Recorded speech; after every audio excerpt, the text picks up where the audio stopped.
परिवारवाद है तो अमित शाह का जो बेटा है, देखें उसका मुंह देखें अजय शाह का, उसका बीसीसीआई का सेक्रेटरी बनना परिवारवाद है कि नहीं है? हमारा बाप अमित शाह थोड़ी था कि हम बीसीसीआई के सेक्रेटरी बन जाएंगे हैं? एक बात बताइए, इंदिरा जी चुनाव नहीं लड़ी थी ना? राजीव जी चुनाव नहीं लड़े थे ना? राहुल जी चुनाव लड़ रहे हैं ना? राहुल जी चुनाव जीत करके पार्लियामेंट में है ना? और प्रियंका जी चुनाव नहीं लड़ी हैं तो पार्लियामेंट में है क्या? तो यह परिवारवाद की नई कहानी हमको सुना रही है। तो आप सब अपने मन में विचार कीजिए। आजाद होने का मतलब है आजाद ख्याल से प्रश्न करना। मैं मंच पे खड़ा हूं तो मैं जो भी बोलूंगा उसको आप यूं ही सच मत मान लीजिए। आप अपने मन में विचार कीजिए कि अगर भाजपा कहती है कि राहुल गांधी जी का सांसद बनना परिवारवाद है, तो अमित शाह का जो बेटा है, देखें उसका मुंह देखें अजय शाह का, है? उसका बीसीसीआई का सेक्रेटरी बनना परिवारवाद है कि नहीं है?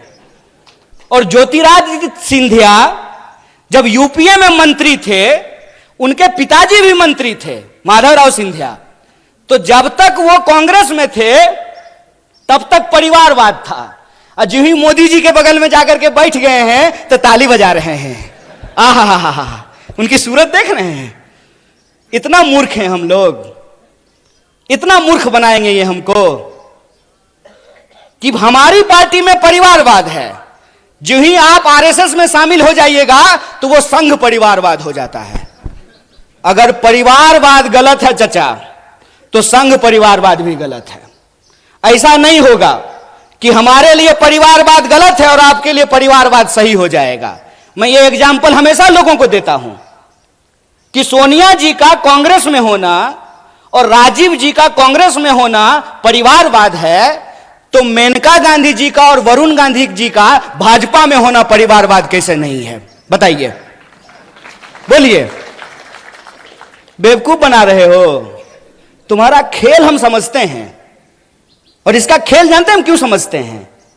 क्योंकि हमारे जैसे लोग राजनीति को कभी अपना कैरियर नहीं समझते हैं।